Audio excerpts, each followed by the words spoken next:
समाचार news. Bhim army Azad Samaj party के लोगों ने सदस्यता जोड़ो अभियान के अंतर्गत आज मिर्दासपुर खुटेना सुल्तानपुर में रखी गई मीटिंग में लोगों ने क्या कहा, देखें हैं।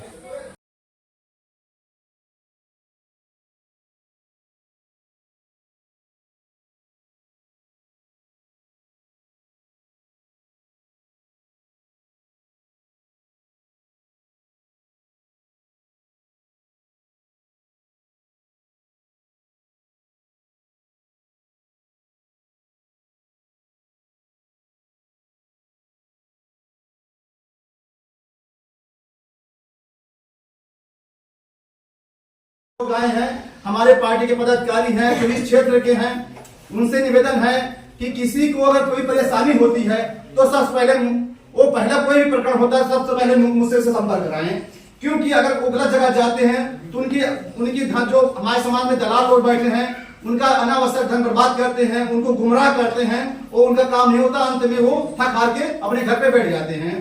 तो आपकी जिम्मेदारी, हमारी जिम्मेदारी है, जब तक आप पढ़ेंगे नहीं, लिखेंगे नहीं, कह तो बड़ी समस्या हमारे पास है भैया, हम कुछ कर नहीं सकते, कैसे बच्चों को पढ़ाएं। तो आपको बता दूं, जितनी भी समस्याएं हैं पूरे भारत में या पूरे समाज में, आपके पास एक ही उस समस्या की चाबी एजुकेशन या शिक्षा है। अगर उस एजुकेशन अगर आपके पास है तो कोई भी समस्या हो उसका ताला आसानी से खोला जा सकता है। आपका चाहे विधायक हो, चाहे मंत्री हो, चाहे एमएलए अभी प्रधान भी बनाए जाएंगे अपने समाज में। आप भी इंसान है, हम भी इंसान, सब लोग हैं। यहाँ जो भी एजुकेटेड लोग हैं उनका सम्मान क्यों ज्यादा होता है? सब लोग मजदूरी करते हो, सब लोग बैठो, अभी आपने लड़का कोई इंटर पास हुआ, हाई स्कूल पास हुआ, ग्रेजुएशन किया है तो लोग उससे सम्मान, अगला समाज का इंसान जो भी होता है जिससे आपकी हमारे लिए वो भी सम्मान पूर्वक उसको बुलाता है कि भैया सुन जा। अगर कोई आपकी बात है आपको अभी तभी कहते हैं, क्योंकि आप अपनी शिक्षा, आपको शिक्षा नहीं आपके पास, आपने हक अधिकार पर प्रति जागरूक नहीं। उसको पता है अगर इस बच्चे को मैं कुछ कहूंगा तो ये मेरा विरोध करेगा। क्यों करेगा? उसको अपने हक अधिकारों की जानकारी है। तो हम सभी माताओं बहनों से निवेदन है कि आप लोग कोशिश करिए कि आपका बच्चा स्कूल जाए, क्योंकि देखो पढ़ाई से सब कुछ संभव है। हमारे दादा दादा जो भी पुराने लोग थे, हम लोग को साम्राज्य लेकर नहीं गए, हमारे पास 10 बीघा 20 बीघा खेत हुए, हमारा जीवन हम बीत जाए।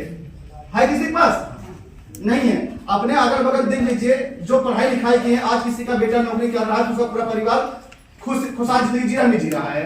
उनके पास भी कभी कुछ नहीं था, क्योंकि उनके बाप ने संघर्ष किया, उनका बेटा संघर्ष किया, वो भी गरीब कभी थे, आज अमीर आपको लगते हैं अमीर हैं। हमारे समाज के लोग क्या कहते हैं, अरे भैया आपके पास है तो आप बता रहे हैं।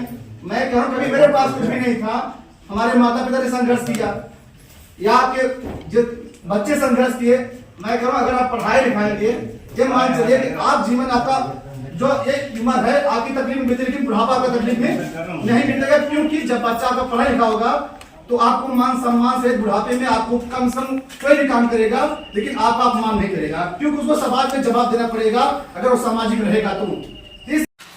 जय हिंद करता हूँ, क्योंकि हमारी महिलाएं, माताएं, बहनें, उनको ये नहीं पता है कि जो है हमको बच्चे को शिक्षा लेने के लिए कहाँ कैसे किस टाइम भेजें या कैसे करें। तो सबसे पहले इनको चाहिए कि अपने घर वाले को भी जो है उनको भी थोड़ा से दबाव में रखें, क्योंकि वो दिन भर तो 300 रुपये कमाते, जब ये कहा सुनी तो महिलाएं सब आपस में लड़ाई करना चालू कर देती हैं। लेकिन चाहिए कि इन सबको आपस में बैठ के थोड़ा समझौता करके आपस में ही, कि अपना बच्चा लोग जाके फौजदारी कर लेते हैं, आपस में ही लड़ाई लड़ते हैं। हमारे समाज के लोग आपस में ही लड़ाई लड़ना चालू करते हैं, इससे हमारा समाज बिखर रहा है। और आज हम खुद जो है इतना 2-4 मुकदमे फर्जी लेके घूम रहे हैं। हमारे ही चाचा बाबा के लड़कों को मनुवादी विचारधारा के लोगों ने आगे चढ़ा दिया। भगत बुद्ध के चरणों में नमन बंदन करते हुए भारत के हर एक बच्चे को सुंदर सा संविधान देने वाले डॉक्टर B.R. अम्बेडकर को मैं नमन करता हूं। यहाँ पर जितने हमारे भाई बहन बैठे हैं सबको क्रांतिकारी जय भीम नमो बुद्धाय। आप लोग यहाँ पे एकत्रित हुए हैं आज,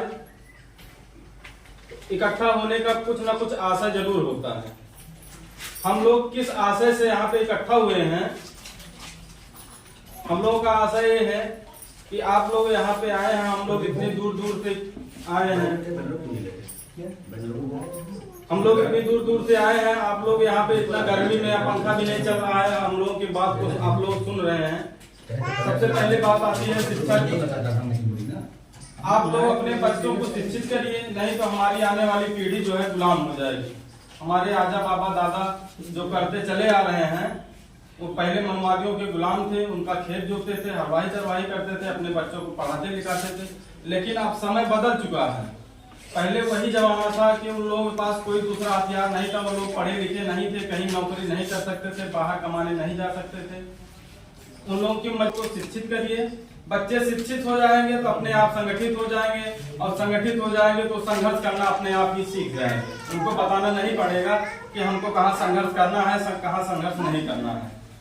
और रही मीटिंग के बाद, आज यहाँ पे मीटिंग इसलिए है कि हमारे सेजल में है महिला विंग जिला अध्यक्ष जो है पूरे भारत से आई है।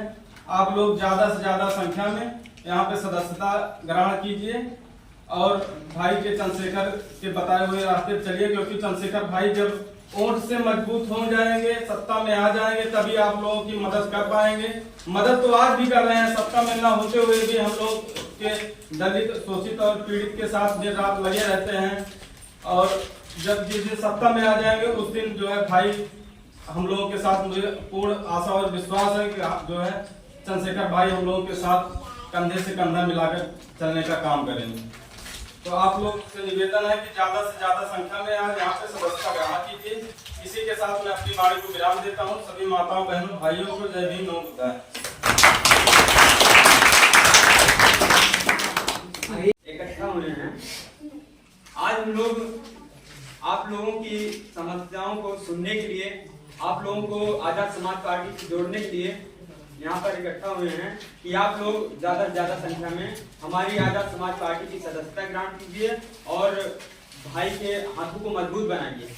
आप लोग जो अधिकतर देखते हैं कि जो लोग आते हैं, जो कैंडिडेट आते हैं किसी भी पार्टी से होते हैं, हमारे SC ST OBC माइनॉरिटी के लोगों को नशे का चस्का दे के, दारू शराब पिला के वोटों को खरीद लेते हैं, पैसे देकर वोटों को खरीद लेते हैं। तो हम लोगों को अब ये नहीं करना है, हम लोगों को जागरूक होना है।